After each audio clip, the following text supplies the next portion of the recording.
I recently played my first proper gig, and while it went pretty well, I learned a lot of things. And by learn, I mean I made a lot of rookie mistakes. So today I'm sharing 8 things that I wish I'd known beforehand so that you can avoid making the same mistakes. And I'll throw in a 9th bonus tip that's more general and less specific to stage prep, but honestly, I think it might be the most important one of all.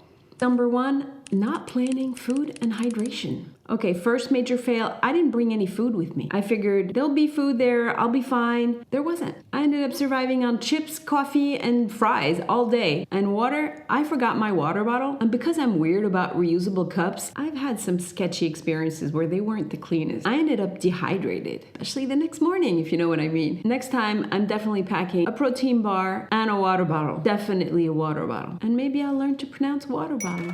Mistake number 2, forgetting to plan for changing. So if you saw my last video, you know that I had this whole stage outfit planned, but I totally forgot to check that there would be somewhere I could change into it. I ended up changing in a tiny and really nasty bathroom stall. And let me tell you, it is not the pre-show vibe you want. Thank God I changed my mind about that shapewear I was planning to wear at one point. That would have been a total disaster. Had I asked ahead of time about where I could change, I would have put my stage outfits on underneath my regular clothes so I could just take it off and change outside easily. I'll definitely be doing that next time. Mistake number 3, being shy about your stage persona. I almost chickened out of wearing my stage costume because I felt self-conscious. But this is the thing I realized. Your stage costume is part of the performance. I mean, does an actor playing Romeo feel weird in their 16th century Shakespeare outfit? Well, maybe they do, but they get over it because it's part of the performance. Same thing with makeup. I thought I had piled it on. I felt like I had this mask of makeup on, but when I saw the videos later, it looks like I have barely any makeup on. I think stage makeup needs to be way more dramatic than everyday makeup. In any case, I'm keeping that in mind for my upcoming music video shoot. Mistake number 4, talking at your audience instead of talking with them. This is a big one. I managed to talk to my audience, but I wasn't engaging with them. I should have asked questions, I should have created back and forth, and most importantly, I should have explained what was happening. We had some technical issues during the sound check, and we ran really late, and so we had to do our sound check right before our performance.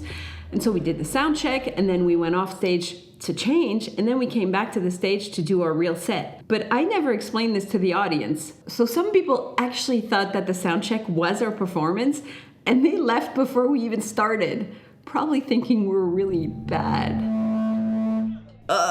That's awful when I think about it. If I just said, hey everybody, we're just doing our sound check, we'll be back in 10 minutes to do the show, that would have made a huge difference. Anyway, talk to your audience. Make sure they know what's happening. Let me practice that right now. Hey everyone, I'm gonna do a quick announcement. I'll be right back. Oh yeah, oh yeah. Are you enjoying this video? If you are, please hit the like button, the subscribe button, all the buttons so that the algorithm recommends this video to other people. It really helps, please. Thank you. You're still there? It works, see? Explain things to people. Mistake number 5, forgetting the ambience. Ambience. Forgetting the ambience mic.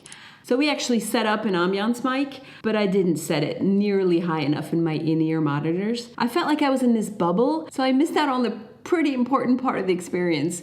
I mean, it was still great, but it could have been better. Mistake number 6, being too shy with the sound engineer. Alternatively, having a very amateur sound engineer. I made both mistakes. We didn't have a real sound engineer. It was just a guy we know. I don't know what he did, but in the middle of the set, the volume in my in-ear monitors got so loud, it totally blew out my ears.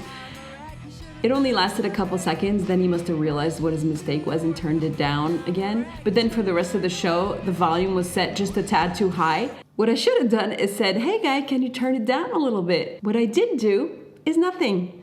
I powered through. I didn't want to bother anybody. I didn't want to be a diva. I should have been a diva. A little bit of a diva. I mean, I'm proud that I handled this pretty smoothly. If you just listen to the sound of the concert, you can hardly tell that I'm having issues, but you can see it. I should have said something. I would have enjoyed myself more.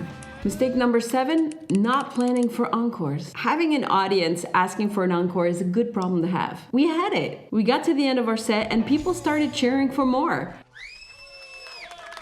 Merci beaucoup, ça a été super. Except we didn't have anything more. On aimerait bien, mais on n'en a pas d'autres. This band has only been together for 4 months, so we'd done everything we knew how to do. In hindsight, we could have done an acoustic version of one of my songs, but we just hadn't planned for it.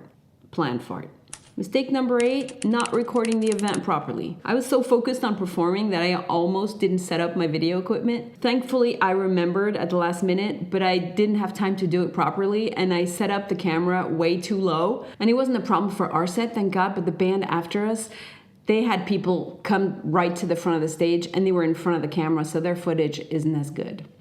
Okay, so those were the 8 specific stage prep mistakes that I made that you can easily avoid. But there's one more thing that I learned that goes way beyond stage preparation. Bonus number 9 tip, set clear goals and know what success looks like. If you saw my vlog about the week before the concert, it goes from Monday to Saturday. And Saturday night, right after the show, I'm feeling really good.